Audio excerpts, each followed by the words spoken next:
Three, two, one, go. Hello. Hello, everybody, and welcome along to our Mindful Leadership podcast. And as always, we have my dear friend, Natasha Rocha, and today, special guest, Dr. Yosi Amram. Thank you very much for joining us, Yosi. It's great to see you. Thank you, John. I'm delighted to be here with you and Natasha. I'm looking forward to our conversation.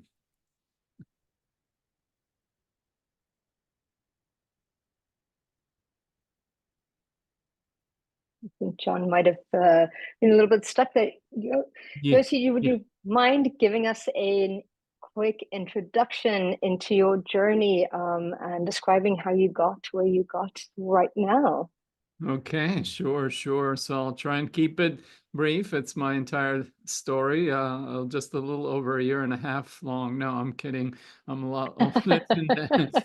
So my journey actually began, I was born and raised in Israel, and like all young men, I was drafted into the military despite my pacifistic leaning. There's a lot going on in that region of the world, which is heartbreaking. Luckily, I served at a time that was peaceful, and I kind of came into the military as a shy, introverted kid. But to my surprise, I had the fastest promotion record in the history of my regiment and won all these leadership awards. So even though I excelled at that context, the military chafed at my soul, and I resolved to someday try and build an organization and lead people based on more humanistic values. That while the command and control model of the military was effective and necessary in battle, it really wasn't inspiring or bringing out the best in people in the current world, where we have knowledge workers and people that need to be creative and inspired and thoughtful and so on. So that kind of led me to come to the US and get my education in engineering at MIT and in business at Harvard, and then ultimately led me to be the founder and CEO of two technology companies that I had the good fortune of leading through their public offerings. But I was so driven and committed to my work that I kind of burned out. I was working 70, 80 hours a week, and there were some threats to our business model as the internet was coming on. And I hit what's called the dark night of the soul. I got depressed, and I was kind of frozen with fear and so on. But I managed through persistence and so on to turn the business around, turn it into an internet business. And in the midst of it, and then as we were going public, I had this spiritual awakening experience where I kind of shattered the illusion of our separateness, and I saw the interconnectedness of our reality and how all reality is pervaded by consciousness. And that kind of blew the circuits of my mind and actually threw me into a manic episode, which was very disturbing. I was the CEO of a public company at the time, and it kind of ultimately led to me getting pushed out of the company. I was put on a quote unquote a voluntary leave of absence, which wasn't voluntary in any ways. But my board felt like that, I was too unstable and I was trying to do too many things too fast. I was having all these visions about where the internet was going, and I was trying to get there too quickly without really being open to understanding the practicalities of my team and our ability to execute. I wanted everything done yesterday. So anyway, that was very traumatic, but that experience kind of got me to reflect, what was this all about? And it changed the direction of my life, that got me to go back to school and become a clinical psychologist to understand my own psychology, what got me to be so driven, how real was this? Was it just a delusion, this experiences of oneness?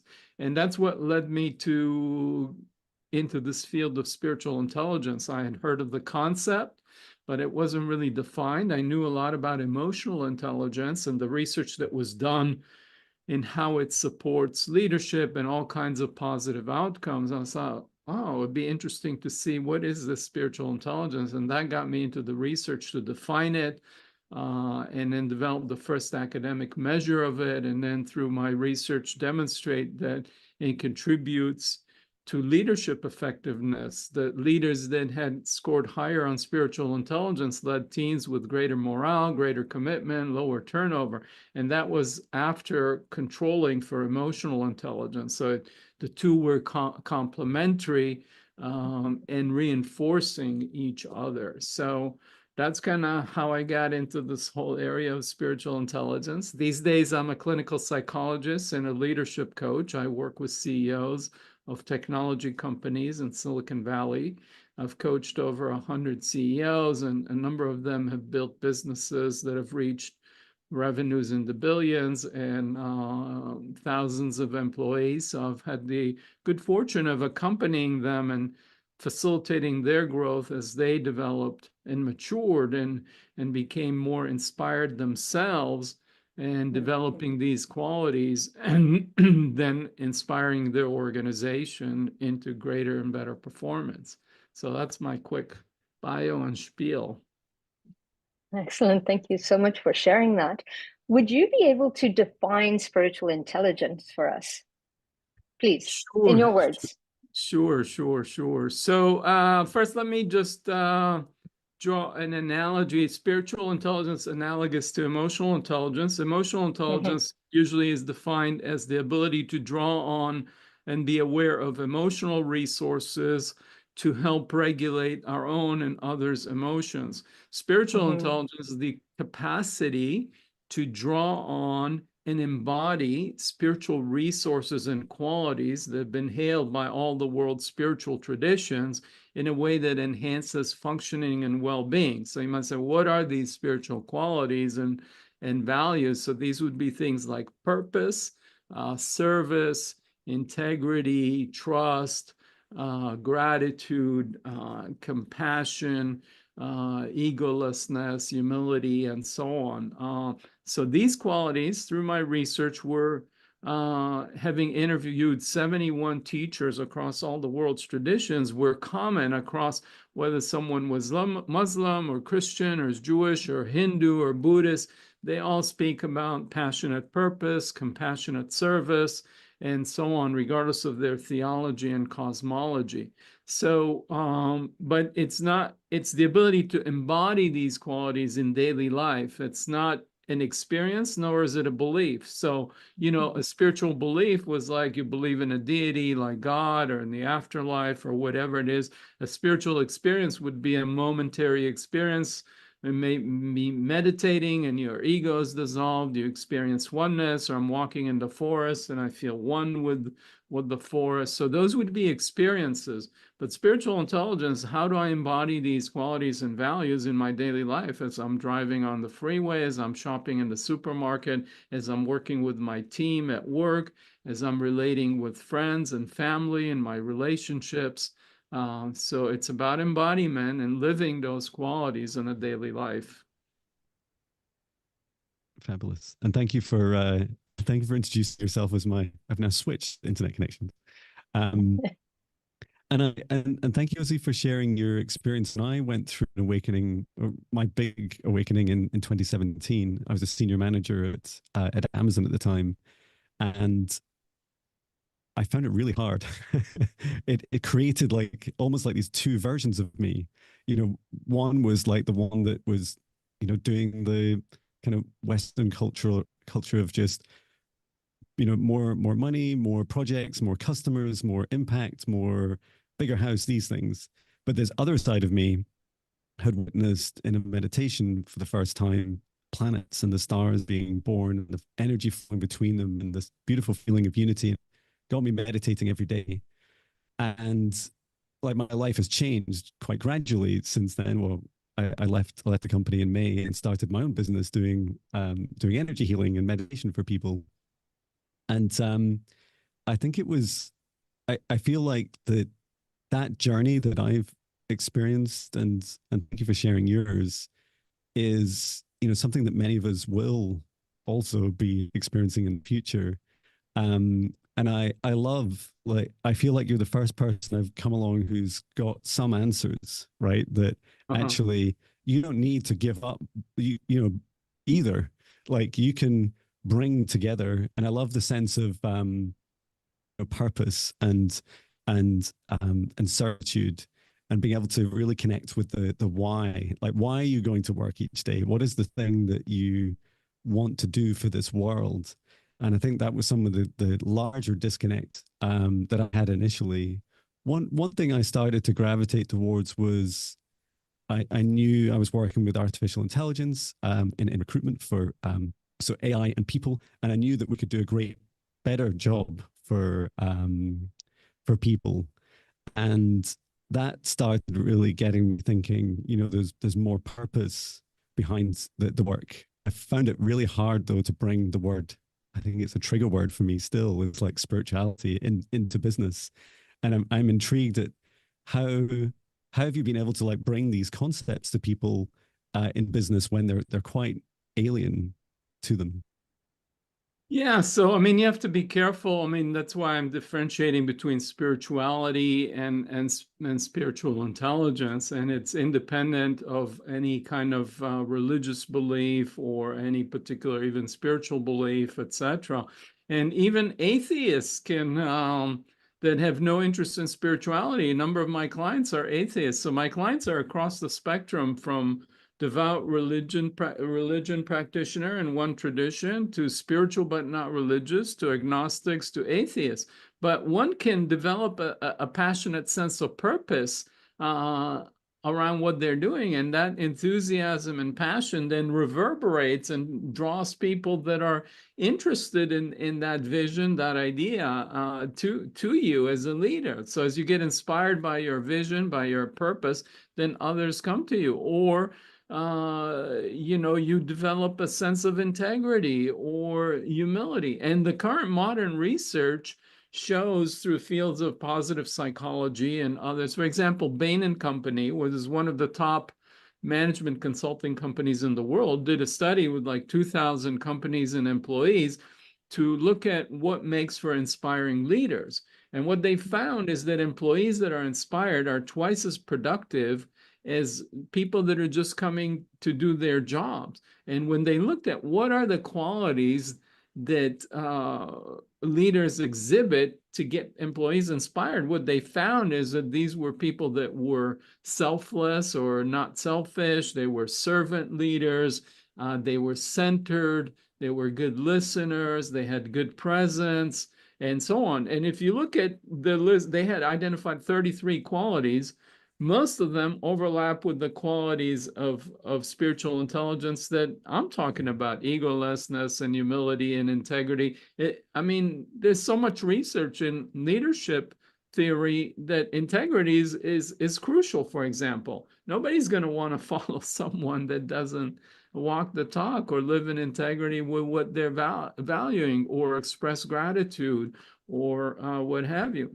Also, when you think about what is business exists for, okay? I mean, we kind of get lost in the thing. We want to make money, etc. But businesses exist to serve their customers' needs. Now, so service is really built into what a business is about. And we just have to enlarge and look at businesses with multiple stakeholders. So business needs to serve its customers. It also needs to serve its shareholders that are giving it money. It needs to serve its employees that are giving them time and so on.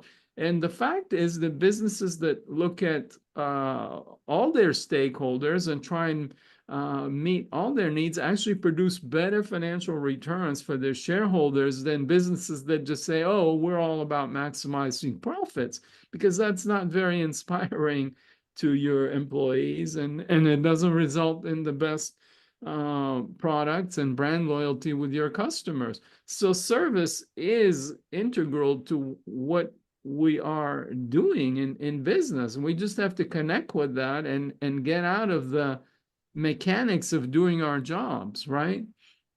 There's a classic folk tale, with someone walking down the road and they come across three people, laying bricks, and you ask one of them, "What are you doing?" It says, "Oh, I take a brick from here and I move it here and I put some thing to put it together." Okay, and you ask the second person, "What do you do?"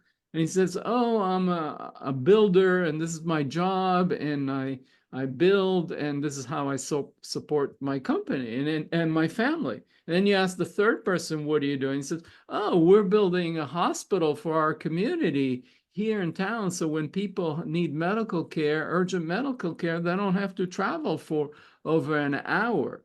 So, you know, what's the difference between these three people? They're doing the same mechanical things, but I would want an employee that is coming at it like the third one, where they're connecting with the underlying purpose of why they're there and what's the value behind it. So it's kind of uncovering the purpose, the service, and that inspires people. They're more motivated. They bring more of themselves into what they're doing. They form a community around it.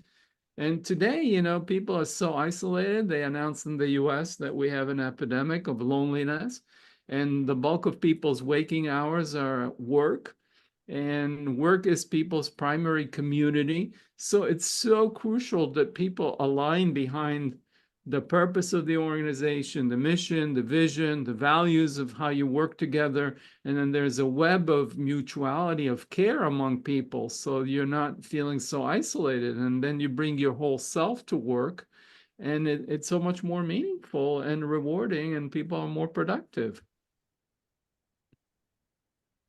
Absolutely. Yeah, I find that so interesting that as we move into this era of stepping into kind of like being not only leading with our heads, but being in alignment with our hearts. And it's a belief of mine that when your head and your heart are in alignment, you're being led by your soul. And I grew up in South Africa where it was kind of like quite a harsh thing. John and I used to work together many, many years ago at another tech company. But when I first got into working in corporate, it was very much, you know, the heart, you know, the business doesn't have a heart. You just got to show up, you've got to do the work, you know, it's whatever it is at all costs. There's no line, you know, and it was just like it was this cool thing. You just get up, you show up, you don't need to like who you work with, you've just got to do the best that you can.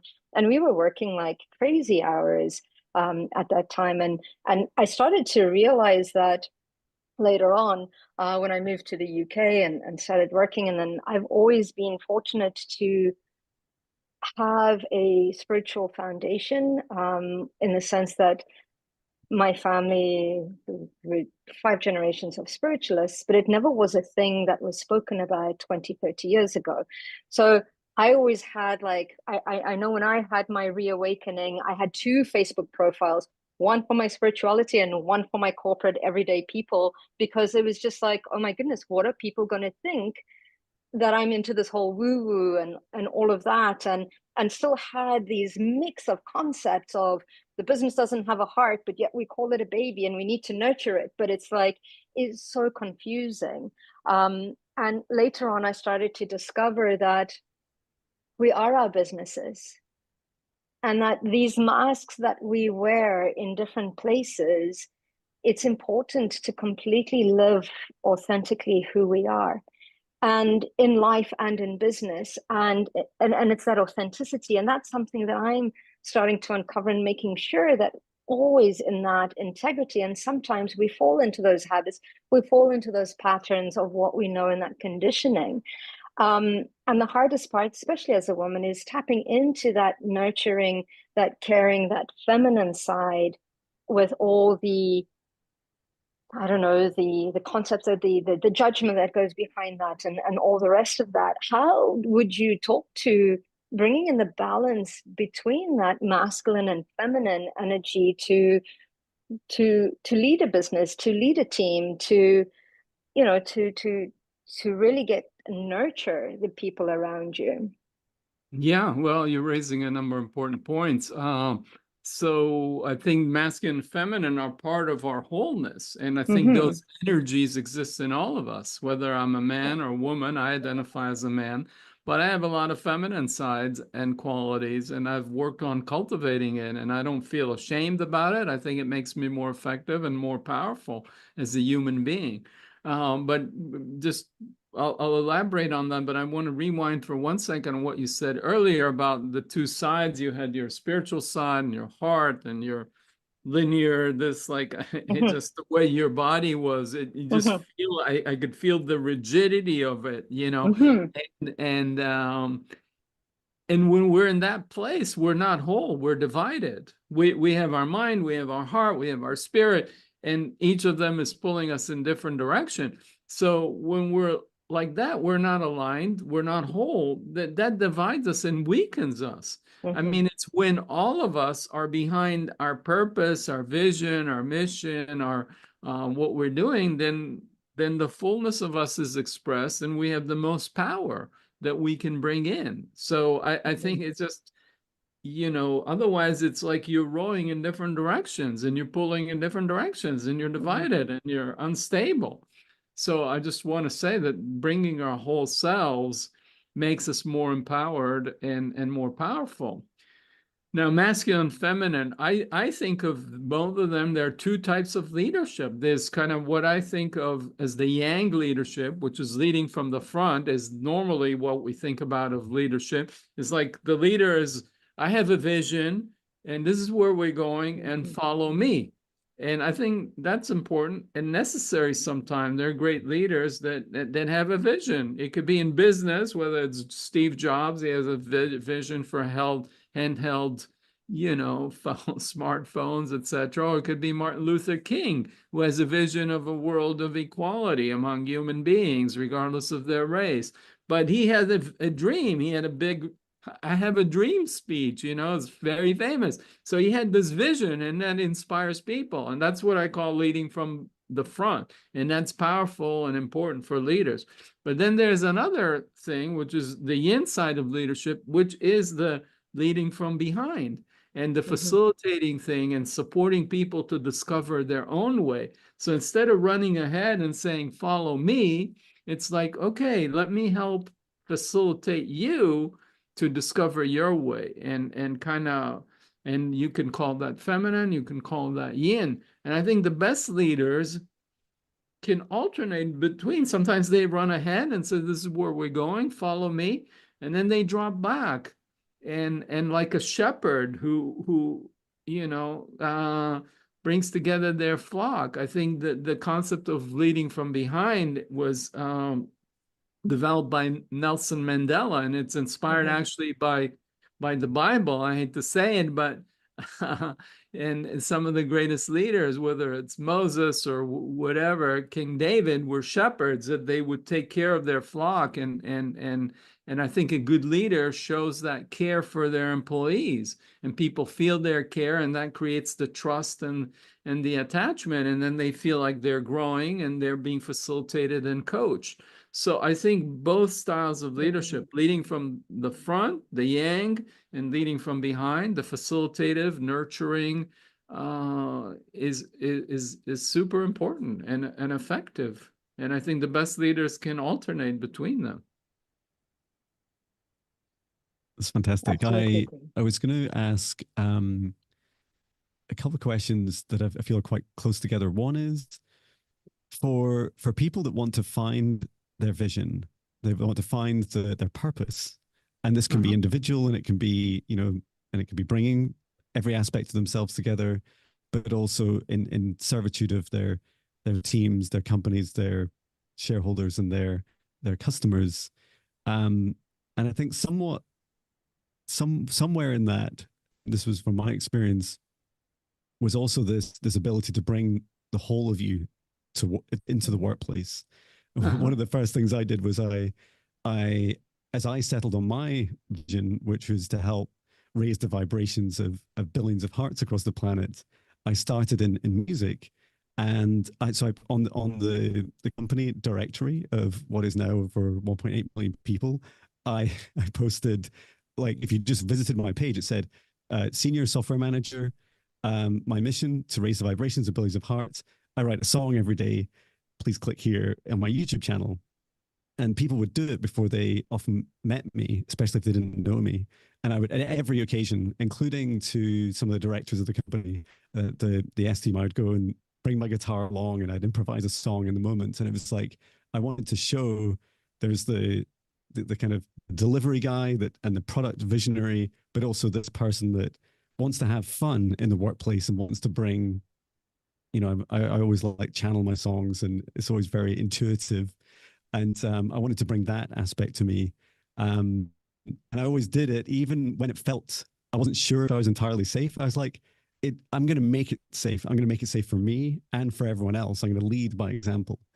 So yeah, I think that's two big questions, but yeah, some about the purpose, and then also about bringing the whole of you to the workplace.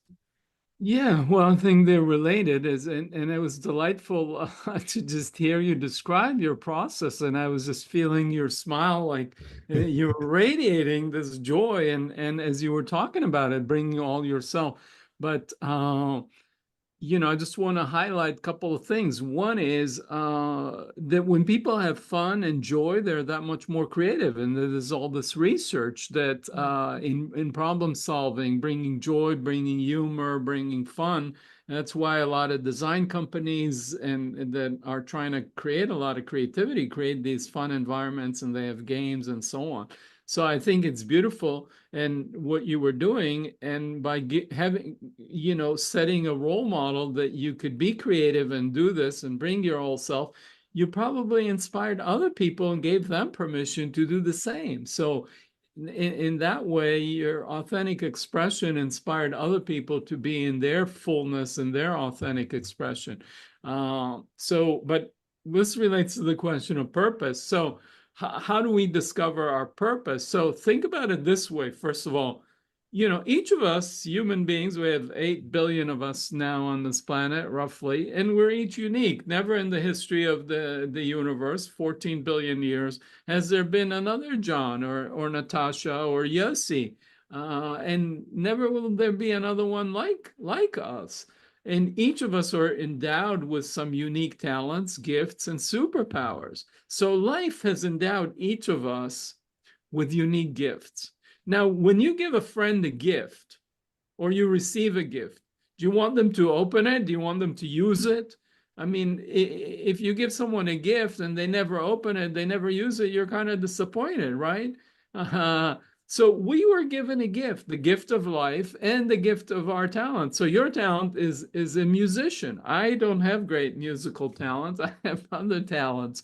So, hopefully, at least one or two of them. So, so for you to use and actualize your talent in music and express it and use it to help other, bring a smile, inspire, give them a certain sense of feeling or mood, etc. So when we apply our gifts in contribution and service of others, we feel most fulfilled. We're actualizing ourselves, and our life has meaning and purpose. And so that's at the individual level. It's the same thing you could think of at the organizational, the corporate level, right? Companies talk about their competitive differentiation. It's like, what is our unique gifts in the marketplace? And some companies are like, oh, we have beautiful design. Other companies are, we know how to do things at really low cost and high volume or whatever. So, each company, each individual have our unique differentiated talent capacity, and we want to use it and apply it in service.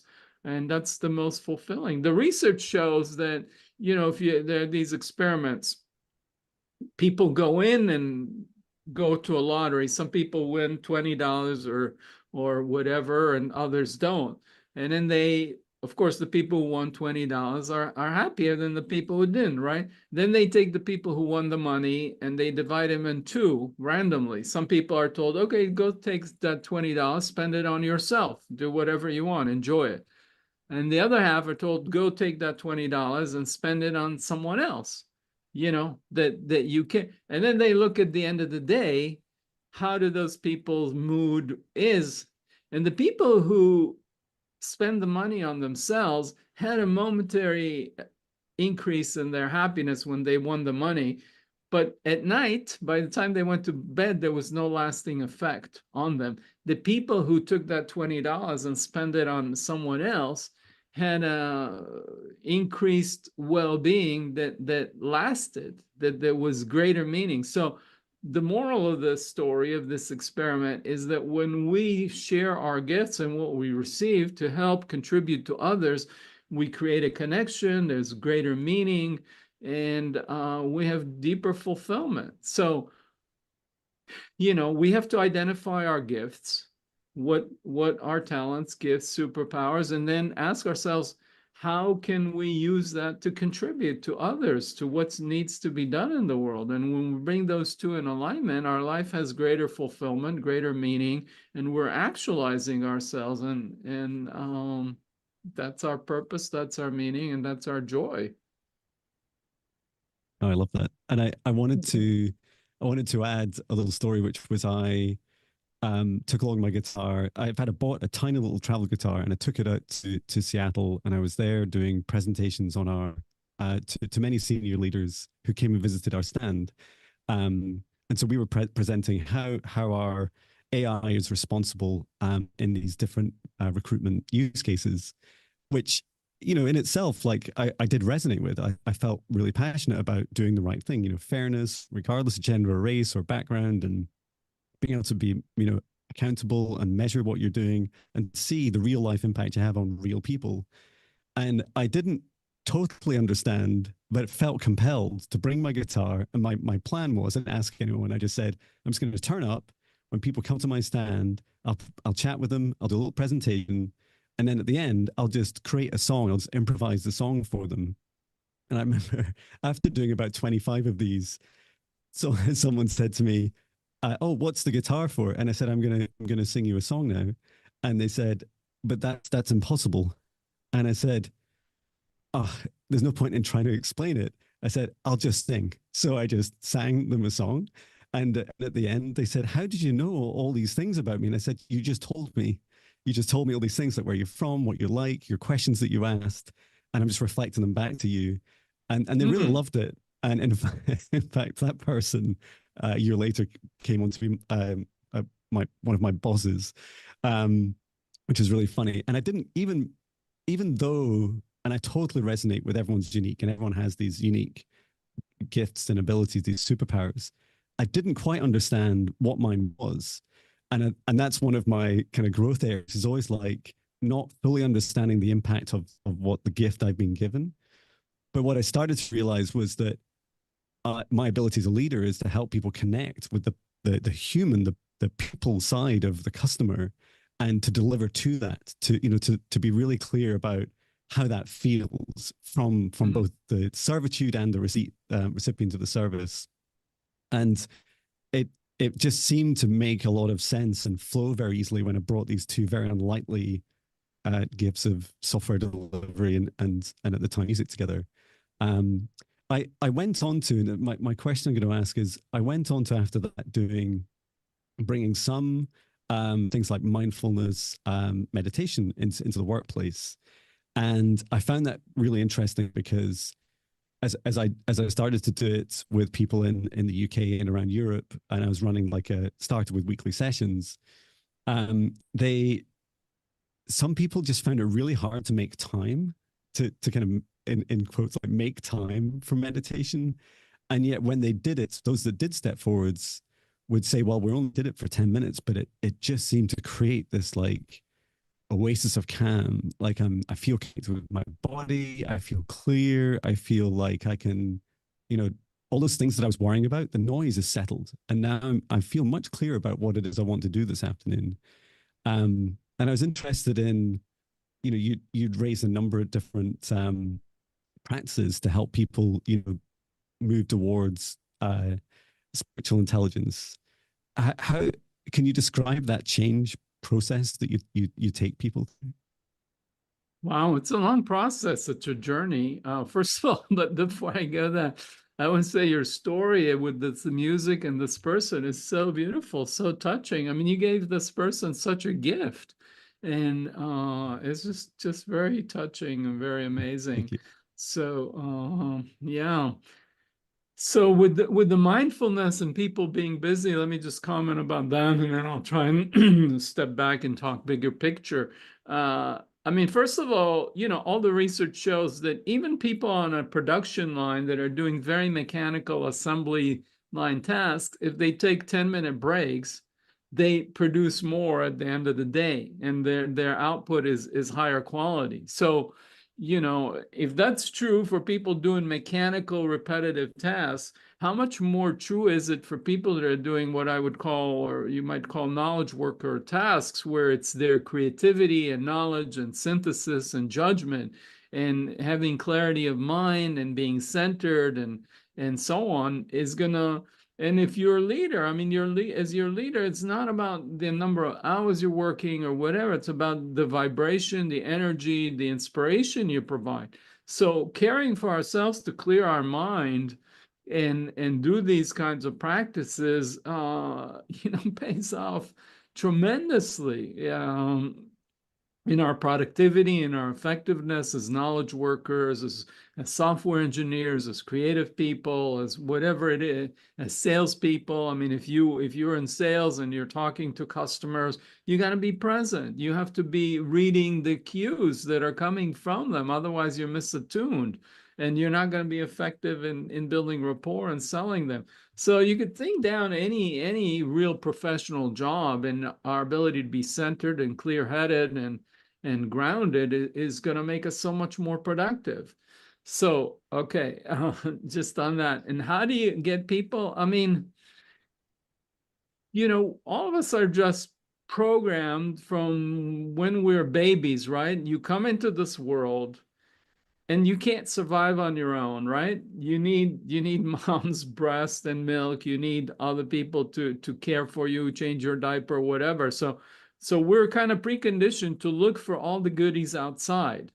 That's kind of our orientation. So we grow up, we think that our happiness, our well-being depends on, like you said, making more money, having a nicer car, a bigger house, and so on. And some of that is okay, natural. But the real treasures of our well-being is within us. And otherwise, if we're always dependent on these external things, we're disempowering ourselves. It's not in our control, how much money we make, or the company has a bad quarter and they do a layoff, and what there's so much that can happen that's outside our control as leaders, even with my clients, CEOs, etc. What's happening in the funding environment, the venture capital environment, the stock market, wars in the world, political turmoil. So if we condition our well-being on things outside, we're disempowered and we're victims of that, and we're out of our control. So the first thing is to start to guide people inward. And as they face problems and challenges, and then I outline this in my book, case by case for each quality, how they come in with what seemingly a mundane human problem, like, their company's running out of cash, they're doing layoff, or, they're having performance problems with this employee and they don't know what to do. And, my method, and time again, is to turn them back inward, to help them connect with their wisdom, their intuition, their higher self. And then from there, the answers start to come, and they find their inner guidance. They find their inspiration. And but this is a journey. I mean, spiritual intelligence is not something you read my book and you're, oh, I'm done. It's a lifelong journey of practice and setting new neural pathways and developing the muscles for mindfulness, for gratitude, for joy, for beauty, and so on. I mean, you don't expect to go to the gym once and then you're in good shape. No, you go to the gym, or you go jogging, or you do whatever your exercises are several times a week to keep in shape and to keep developing and staying healthy. So there's no reason to believe we need to do that for our body, but not for our hearts, not for our consciousness, not for our soul. So it's an ongoing journey, but people have to feel that as they going down the path, they are indeed happier, they are indeed more fulfilled, they are more effective. And so But what I've seen working with my clients, a number of them over 8, 10 years, is just that their life is transformed, not just in terms of business, but they're more present at home with their children, at the family dinner. Their relationships are improved, and people in their lives are telling, "Hey, you seem to be very different." But I'm talking about a process that takes months and years and is an ongoing. But that's the joy, the adventure. I mean, where are we rushing to? I mean, it's like we're growing, we're evolving, we're actualizing more of ourselves, and the journey is the reward, as they say. It's a cliche, but it's true. And just, I totally agree. Well, just going back to what Natasha was saying about like the balance of feminine, masculine. And a funny segue to that was my son said to me, this about 5 years ago. He said, "Dad, I think you're that guy. You know that guy in the Terminator movie who finds the chip, with the AI chip for the Terminator in the hand, and develops the new supercomputers." And he's like, "That's you." And I'm like, "No, it's not." I said, "That's not my vision." He said, "I know it's not your vision, but I bet that's what happens to you." I was like, "No, that's not what I want." And it was funny, and I'm a big fan of those movies, but um, it was really interesting because it gave me like reference for what I didn't want. Um, and then for what I did want, at the time, my company was like, "Hey, there's this thing you can write, and it's like a vision, right? So it's a press release in the next like 4 years or so, looking back to all the way back to now, but it's describing in the future like what it is that your customers get, and think about it from your customer perspective." And the approach to creating that was very much often encouraged to just write a lot and share it with people and speak to your customers. And a lot of it was like a lot of doing and a lot of very kind of masculine behaviors, which I totally get. And then I had the challenge when I started my own business. As like, I think I love the idea of a vision, because I don't want to go to that other place where I don't want to be that other John. But for the vision this time, I want to create it differently. And so I, one of the techniques I use is I just kind of staggered it. So I just said, I'm going to start at the universe perspective and like helping balance darkness and light, and harmony and unity in the universe. And then all the way back to like, what am I going to do to contribute to it?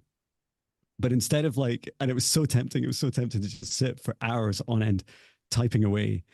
Instead, I would go into meditation. I'd maybe write for an hour and then go into meditation, or maybe take the rest of the day off. And then I'd go for a walk in nature.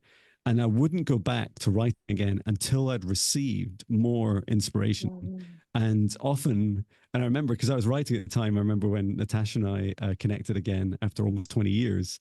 And I remember I was like, yeah, there's this thing I need to do where I just need to talk to my customers. And to be honest, that's also one of our drivers for this podcast, which is to meet lots of people and find more about the problems that the world faces. And I felt that as a receiving mechanism like really resonates with me. And now, in fact, it's just up on my laptop still from this morning. Is like every morning I look at that vision and I just kind of look at it and I'm like, is that me? Is that my purpose? Is that what I really want to do? How does it feel today?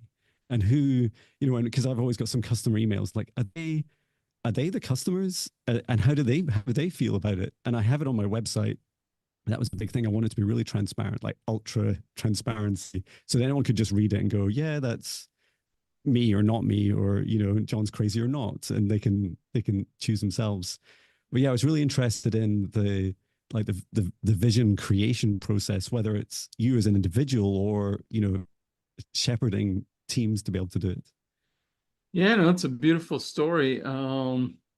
An inspiring one as you talk about it. I think just to highlight a few of the things you're saying, coming up with a vision is not a linear logical process, right? I mean, you basically open up the invitation and you go into meditation, or we walk in the forest, we quiet our mind, and we get downloads, we get ideas. I mean, my best ideas come when in the morning I walk down the beach. I live close to the ocean by the beach, and I walk down at dawn before sunrise, and the birds are there, and it's just so beautiful, and the depth and the vastness of the ocean. And then all of a sudden ideas come to me. And where do they come from? I don't know. But if you look at all the great inventors, that's what they say, whether it's Einstein in science or Thomas Edison, he would run into a problem and he wouldn't know what to do with it. And he would take naps.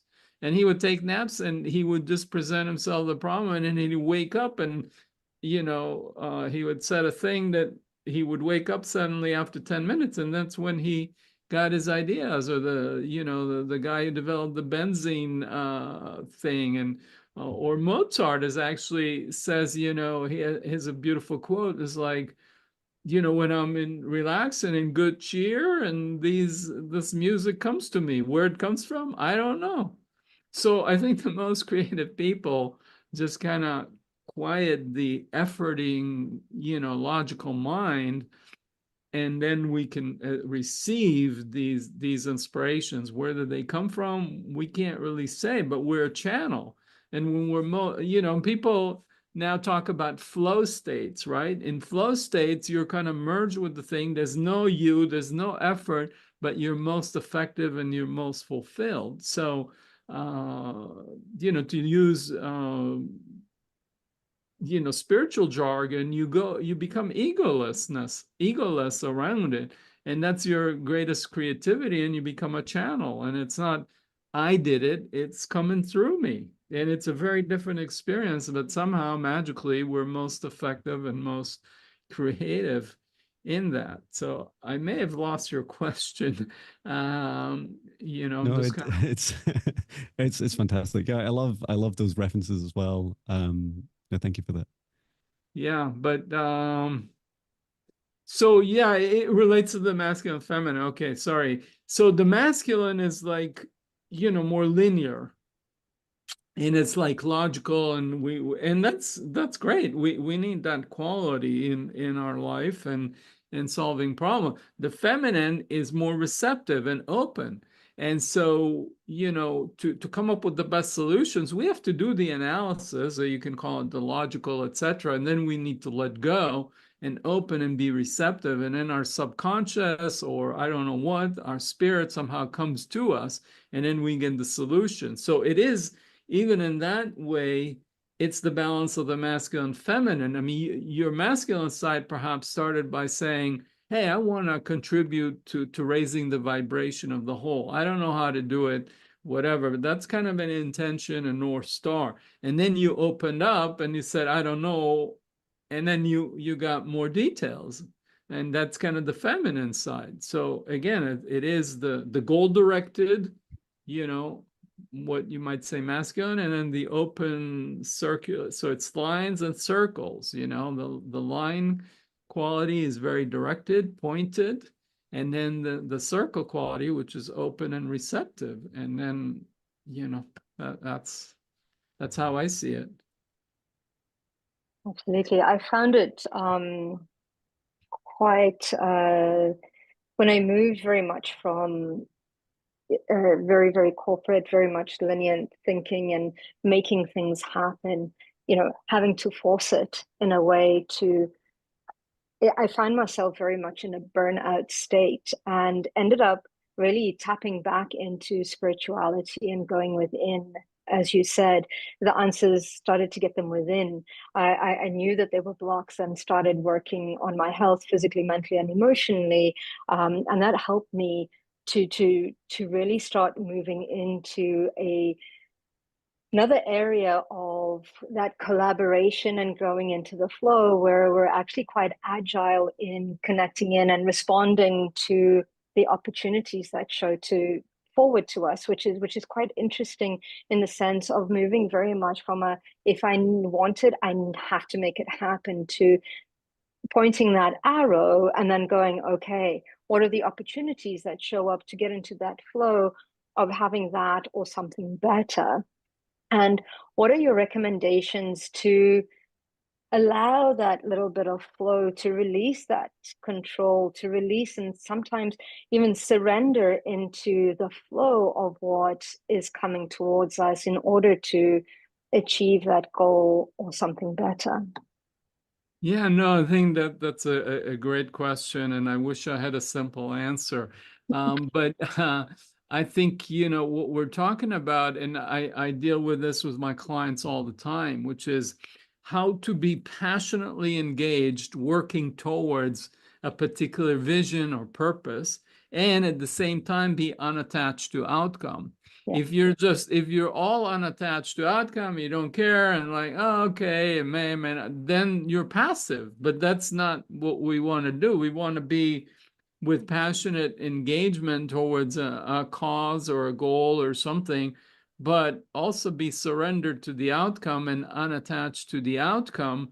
And ask ourselves kind of what wants to happen through me in this way, and trusting that, I mean, a key piece of it is the trust that even if it doesn't come out exactly as I envisioned it or wanted it, something good's going to come out, maybe something better. And we get to that by looking back. I mean, if you look back at a lot of, at least my life, I had this great trauma of, as I mentioned, I had this awakening and was pushed out, and it threw me into a manic episode. And as a result, I got pushed out of the company. It was my baby. My stock price collapsed in half. I was shamed and so on. It was one of the worst experiences of my life. But in hindsight, it's one of the greatest blessings because it changed the direction of my life. So, oftentimes if we reflect back on our lives, we're laid off from a job, we end a relationship, we receive some kind of medical diagnosis. I mean, we've all had these really terrible things that quote unquote happen to us. And then when we look back, we see that that was the beginning of a blessing. The job we were fired from got us to change our career and find something more fulfilling. The relationship that didn't work out, we find ourselves in a much better, healthier relationship. So we have to develop trust that we're going to be okay, that somehow life is going to work through us, and we'll be okay. So we go wholeheartedly passionate towards it, but we're surrendering the outcome, trusting that if that doesn't go that way, something good can happen. And then how to balance those two energies. I work with my clients through different exercises. One is feeling the passion and seeing what that's like in the body, and the passionate aliveness and the force and the power of that, and putting that in one hand, and then this surrender to outcome and being the receptive, and what that energy is like in the body, and it's softened, and I feel like I'm showered by this warm light, etc. It's a very, and then somehow stepping back and including both and integrating. I'm working with one of my clients right now exactly on this very issue, where the company is in a critical juncture point, they need to sell it, etc. And they're very fired up that this may go this way, but it may not. And so how does he bring his full passion to do all he can to do it, but also have the trust that even if it doesn't exactly work out this way, something okay, he and his team will be okay. And so it goes back to, can he enjoy the game? Can he enjoy the process and the joy in practicing and doing and developing and going through it all? And so that's part of the non-attachment to outcome. But we play tennis or golf or whatever. I mean, you play to win, but you enjoy the game whether or not you win or not. I don't know, whatever your favorite sport is, and someone who's listening.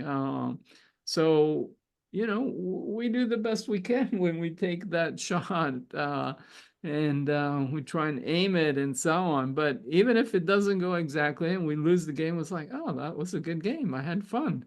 So so if you focus on the game and enjoying the game, bringing the best you can into the game, but still view it as a game and an opportunity to enjoy yourself, actualize your talents and skills, and so I hope I'm giving you a sense. Yeah, absolutely. That's beautiful. No, that really resonates, and I love the analogy. For sure, it helps us to enjoy, and it's something is following our joy. I think a lot of the times we don't follow our joy and our excitement because it's whatever we make it mean. And I love that, following your joy and your excitement, because we don't know where it's going to lead, and enjoying the process, which I think brings us to being But just completely on that present. point, quickly, is that we don't want to make our joy and happiness dependent on a particular outcome, because No, then we're again disempowered. but it's about enjoying the process. Yeah. Absolutely. Yeah. And one of the things that I tend to tell myself when things perceivably go awry is, how is this working for me? What are the opportunities that are showing up from this hiccup?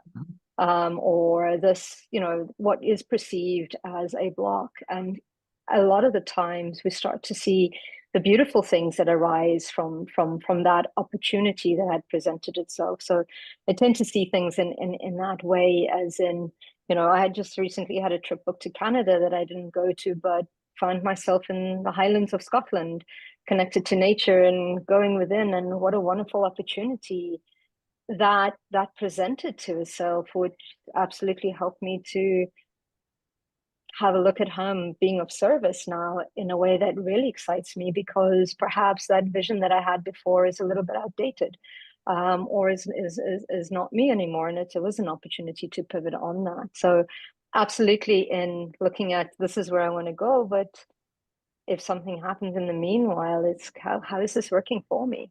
Which is a great mindset. Well, I find for myself.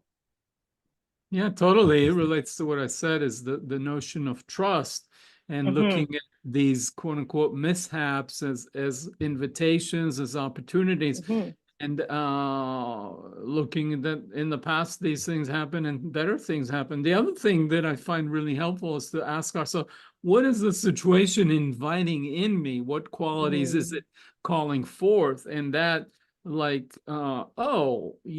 I'm disappointed. What is it inviting me? It's inviting non-attachment, inviting agility, it's inviting thing. And so it is an opportunity to practice these qualities, and then it's inviting resilience, it's inviting persistence. And then, so, each one of those things are calling forth certain qualities that the situation requires of us. And then, as you said, it's an opportunity for our development. And we get to cultivate these qualities, which at the end of the day are that much more important, because it's who we are that's more important than any specific outcome. Beautiful. Thank you. Brilliant. Yeah. And I would like to take us into our mindful meditation shortly. And before I do, because I know what happens after I do it, like we all feel very relaxed and don't really want to talk much. But what I'd love to do is just ask Yosi, how do people connect with your work, with you in the future, if they resonate with your vision and your journey? Okay. Yeah, thank you. So I have a website. It's yosiamram.net, just as my name is spelled, YOSIAMRAM.net. And from there, it can take people to my spiritual assessment site. And there's a free assessment of spiritual intelligence and these 22 qualities. People can get a profile, not to compare yourself to others, but to see mindfulness maybe is a strong quality. Compassion is an opportunity, or joy, or beauty, or whatever. So that's one thing. I also host monthly free events for awakening a particular quality. This week, on Friday, there's a free event for the Awakening SI. It'll be about compassion. And compassion is so crucial, important, our own suffering and the suffering that's happening in the world and the turmoil. So each month, previous month was on higher self, previous month was on egolessness, before that it was on beauty and love and so on. So each month we work on one quality. These are free events.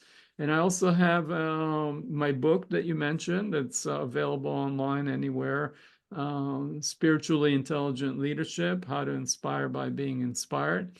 And I have a YouTube channel, which is at Awakening Spiritual Intelligence, one word. And so these are just some of the ways. And Yeah. Fantastic. Beautiful. Well, thank you so much. Thank you. Well, you've given me a hard job to come up with a great meditation based on our chat today. So thank you for all of this, and I hope that some of it reflects through. Yeah, it's your piece of music. I can't wait. That's right. Yeah, I've always got a guitar right next to me. Okay, so if you'd like to join me now, and we'll start by taking 3 deep breaths in through the nose, nice and deep. And breathe out what doesn't serve our highest good any longer. And breathe in through our nose, nice and deep. And release any stress, anxiety, fear, or shame, nice and loud. And breathe in through the nose, nice and deep. And release any low vibration energy or emotion, nice and loud. And continue to breathe as deeply and as calmly as feels right for you. And I'd like you to bring your attention to your body, to your heart, and how you're feeling in this moment. Bring your attention to where you're sat or laying down, or standing or walking. And I'd like you to join me on a journey as we set the intention in this meditation to connect closer with our vision, both within us and outside of us. And on this journey, I'd like you to imagine your next working day. And it's going to be a very special working day because after you've woken up in the morning and you feel excited for the day ahead, perhaps you've had your morning coffee, or you've been for a run or yoga or a walk, or you've simply taken a moment for yourself. Just before you're about to start your regular daily routine, your working day, I'd like you to join me. And we're going to take a short journey for a few minutes up to a mountaintop. It's a mountain that feels familiar and safe. It's a mountain that is close by to where you live, to where you work. And as you join me and we climb gently up the slopes, as we walk up to the top of this mountain, I'd like you to look down at the beautiful view ahead of you. This mountain's very high, and yet it's very calm, and it's a warm day, and it's just a gentle breeze. You feel connected with the ground and the nature around you. And down below, down on the ground, you see a town, a city, a landscape ahead of you. And these are the people, they're your customers going about their daily lives. And the town and city in front of you is a mix of buildings, factories. It's also beautiful parks and places for people to relax and do sports. And I'd like you to go back to your heart for a moment and feel into that superpower that you were given in this lifetime. The very thing that you've loved often since you were a child, and whether you've continued it since your childhood or whether you paused it and you're not sure how to use this superpower now, I'd like you to bring forward that feeling of limitless abundance and excitement that you feel at the very center of your heart. And I'd like you to receive for a moment from the mountain and the landscape around you this message of how you will use your superpower to assist and help serve all of these people, all of your customers. Just allow this to be received into your heart for a moment.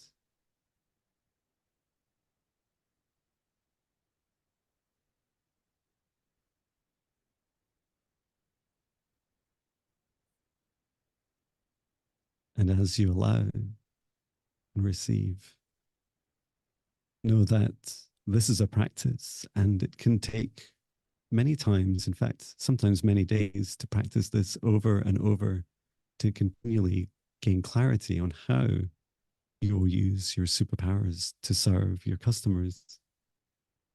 And to help you on your journey, look ahead for just before the horizon ahead of you. There's another mountain, and this mountain is a reflection of the one that you're standing on. And on that mountain is the future version of you. And what's exciting is that this feeling that you feel now, in this now moment of excitement about being able to do all the things you love that fuel your fire, that drive you and give you purpose and meaning each day, that exists not only now, it also exists in this future version of you in several years' time. And when you look down at the ground, look down at the mountain, down at the ground, where all your customers are, and the path that leads you all the way to your future, there's an inner knowing building within you that every step you're about to take is going to continue to make this journey feel fabulous, fun, and flow. You're going to feel free in every moment. Now, each day, as you join me and we walk together down this path, back down the mountain, this time on the other side, heading into the town and the city and all the places of leisure and nature. As we follow this path, we realize that it's not straight, that every day we're learning and reflecting on our purpose, looking ahead to our future and feeling into, does this feel fabulous, fun, flow, and freedom to me? How is it making my customers feel? And all those times on that journey, sometimes we're looking left and seeing dead ends. Sometimes we're looking right and we're seeing a beautiful opportunity to reconnect with nature, to go into deep inner work and reflect on our ability and our lessons to learn and to receive. And every time we feel frustrated and every time we feel all those human emotions, we know that on our journey, this journey is happening for us, not against us. And this universe is conspiring to assist us to continually, every single day, allow us to achieve our vision.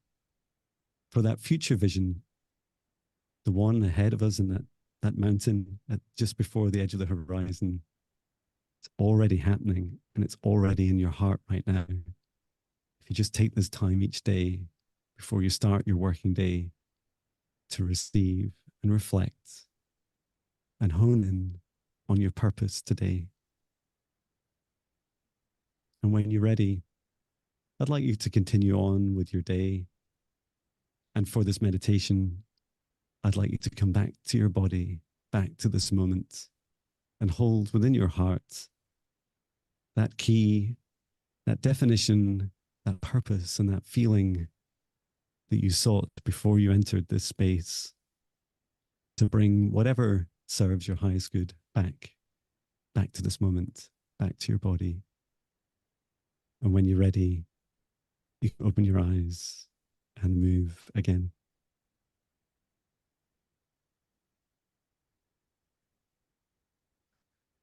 Thank you, Jon. Thank you. Thank you. Thank you, Yosi. Yeah, thank you so much. Yeah, I didn't want to leave. And, I didn't want to leave the journey. I was like, this is great. I'm going to do this every day. yeah. Well, I feel calm and nourished, like a soft shower of light coming in and radiating through my heart, coming through the head and out. And there's a subtle bliss feeling. Oh, fabulous. Thank you for sharing your experience. And thank you for joining us on this podcast. It's a real pleasure to have you. And yeah, looking forward to following your journey and perhaps some of those workshops you mentioned as well. It's been a real pleasure, Yosi, and thank you so much. Likewise. Likewise. Thank you for sharing your knowledge and wisdom with us and all the viewers. We really appreciate that, and appreciate you for doing what you do and for trailblazing this for all of us as well. Thank you. Thank you. My pleasure, my honor. Fabulous. Well, thank you very much, everyone. And we'll look forward to seeing you all in the next podcast. We'll end our recording here. Thank you. Thank you.